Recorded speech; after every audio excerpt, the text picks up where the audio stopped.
Now, for my big picture this week, I actually decided on extremely late in the process. Usually, I am having the topic ready to fire, ready to go within 2 days from when we record on Thursdays.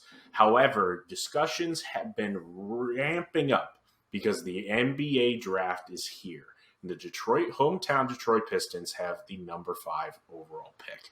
And the reason why that is extremely important, and the reason why I wanted to use this big picture today, is because despite the concerns that Matt apparently alone has, Jaden Ivey is the pick, and I am here to proselytize about Jaden Ivey. And the reason why I wanted to do that is because Detroit is unique in regards to how they are as an NBA franchise. And I will use a player as an example where the Pistons did the exact opposite, and what I am fearful that they will be doing in this draft this year. Players who espouse, without being goaded, without it being something that they just say on ESPN after the fact, there are certain players who have a deep respect for what the Pistons are as an organization, what they've represented, whether it was the bad boys or the going-to-work Pistons. There is a unique basketball culture in this city that has sprouted to other markets, but primarily started here about grind-nosed, hard-nosed, gritty basketball. It is emblematic, specifically in the new star that everybody knows is going to be incredible in Cade Cunningham. Throughout the process, whether you want to say it's because he knew he was going there or not, Cade Cunningham is a Piston in his heart, in his soul, in his game. He has said it from the start. He has always embraced the city throughout the process whenever he knew he was going to the Pistons and afterwards, and the city loves him for it. He is by far the most beloved star that we have right now, and he's only been here for a year. And it matters because Zion Williamson is exactly what you don't want. Zion Williamson is in New Orleans, was the number 1 overall pick with far more fanfare, and the New Orleans Pelicans need to throw a Brinks truck at him in order for him to even consider staying.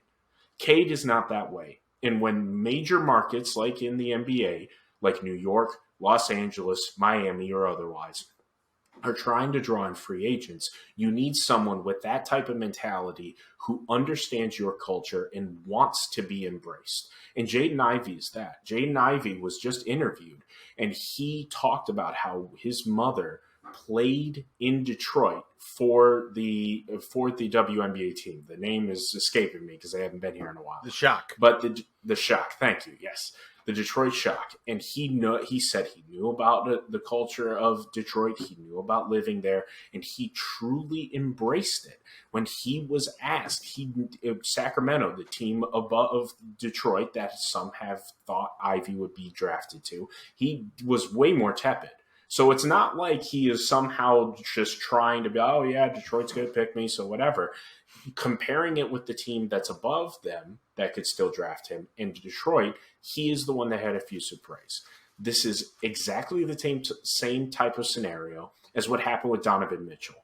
Anybody who remembers the original draft process will remember that Donovan Mitchell was the exact same way. He loved the bad boy Pistons. When he was at the facility, he talked about the franchise, the organization. He was, for all intents and purposes, begging the Pistons to draft him, and they decided not to. And that was a big mistake. Now, obviously, Donovan Mitchell has had a bit of an issue in his reign in Utah. It has kind of spiraled down. But that is the type of example where if there is a player who is unprompted stating that they want to play for specifically the Detroit Pistons, you can know that they want to play the same way as Bill Laimbeer, Rick Mahorn, Ben Wallace, Rasheed Wallace. They want to play like these guys. They want to have that grittiness, that embracing of that type of basketball culture. And you need as many people to protect Cade as possible. And if Jaden Ivey is telling you, telegraphing to you, the city of Detroit, the ownership, everybody, that he wants to be that person for your team, I don't see any way that you can't draft him come next Thursday. I'm not going to hate on it. Matt has his own feelings on Jaden Ivey, which you can definitely find it. I just have fears. I just have fears about a 6'4" shooting guard. That's all. And, well, as we talked about a positionless league, maybe there's a way for him to overcome that. But I'm sure on Throwing Stones, you and Ryan will be covering that. Exactly. Man on a mission, I'ma get it. You know I be on a what?